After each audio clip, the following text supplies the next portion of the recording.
అందరికి ప్రతి ఒక్కరికి కూడా సమన్యాయం జరగాలి అని చెప్పని తప్పించి కానీ మన గత ప్రభుత్వం ఏముంది, ఒక ఇల్లు నిడదీసి ఒక ఇల్లుకి ఏమైనా అందిందా?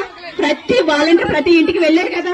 అలాగే చెయ్యాలి సర్వే కూడా, ప్రతిది కూడా అలాగే సర్వే చేయాలండి, అలాగే చెయ్యాలి, అలాగే చెయ్యాలంటే నేనంటే అప్పుడు జరిగిపోయింది అనట్లేదు.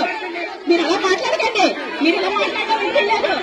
సమన్యాయం జరగాలి ప్రతి ఒక్కరింటికి, ప్రతి ఒక్కింటికి జరగాలి, ప్రతి ఒక్కింటికి వెళ్ళాలంటున్నారండి, ప్రతి ఒక్కింటికి వెళ్ళాలంటున్నారు, ప్రతి ఒక్కింటికి వెళ్ళాలంటున్నారండి, ప్రతి ఒక్కరింటికి సర్వే చేయాలండి.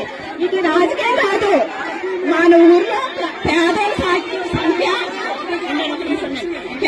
సంఖ్య మన ఊర్లో పేదల సంఖ్య 176 మందేనండి. మన ఊర్లో పేదల సంఖ్య 176 మందేనా? మన ఊర్లోనంటున్నాను. ఎవరండి? ఎందుకు ఎవరండి? మీ ప్రభుత్వం ఉన్నప్పుడు మీరెందుకు ఇస్తారండి? మీరెందుకు ఇవ్వరు? మీ ప్రభుత్వం మీకు నమ్మకం ఉన్నప్పుడు మీరెందుకు ఇవ్వకపోవాలి? మీ ప్రభుత్వం మీద మీకు నమ్మకం ఉన్నప్పుడు మీరెందుకు ఇవ్వకపోవాలంటున్నానండి. అందరికీ సమన్వయం జరగాలి అంటున్నానండి, అందరికీ సమన్వయం జరగాలి అంటున్నానండి, అందరికీ సమన్వయం జరగాలి అంటున్నాను, సమన్వయం జరగాలి. ఏమండి దయచేసి మరి సమన్వయం పాటించాలి అందరూ కూడా. మీ అధ్యక్షులు ఏమంటే చెప్పండి.